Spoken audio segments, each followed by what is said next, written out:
உலகத்தையும் அதிலுள்ள எல்லா ஜீவன்களையும் படைத்து ஆசீர்வதித்த இறைவா, உமக்கு நன்றி. இந்த நாளை எங்கள் ஒவ்வொருவருக்கும் ஈவாய் இரக்கமாய் தந்ததற்காக நன்றி தேவனே. உம் நாமம் மகிமைப்படட்டும். நீதிமான்களே, கர்த்தருக்குள் மகிழுங்கள் என்று எங்களை மகிழ்வுற செய்கிறதற்காய் நன்றி இறைவா. பரிசுத்தமில்லாமல் ஒருவனும் தேவனை தரிசிப்பதில்லை என்று எங்களையும் பரிசுத்தப்படுத்த விரும்பியதற்காய் நன்றி. இந்த நல்ல நாளை உம்முடைய கரங்களில் தருகிறோம் இறைவா, நீரே நடத்தும்.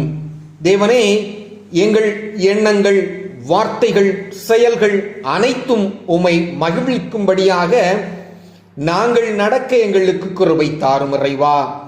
என் சமூகம் உனக்கு முன்பாக செல்லும் என்று சொல்லி எங்கள் எல்லா வேலைகளிலும் எங்களோடு இருந்து பாதுகாக்கின்றதற்காக நன்றி.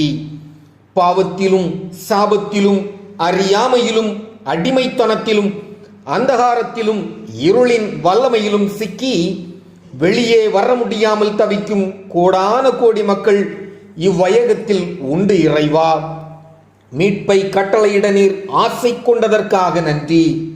தேவஜனங்களும் இந்த கொடிதான காலத்தின் அவசியத்தை உணர்ந்து உம்மை தம்முடைய அன்பினாலும் செயல்களினாலும் வெளிப்படுத்த உதவி செய்யும் இறைவா.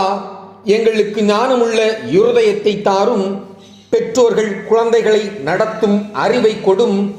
பிள்ளையை தண்டியாமல் விடாதே, அவனை பிரம்பினால் அடித்தால் அவன் சாகான் என்று பெற்றோருக்கு கொடுக்கும் அறிவுரைக்காய் நன்றி. எங்கள் சிறுஜபத்தை கேட்கிறதற்காக நன்றி. மிகுதியான ஆசீர்வாதத்தை தாரும். இயேசுவின் நாமத்தில் கேட்கிறோம் பிதாவே, ஆமேன்.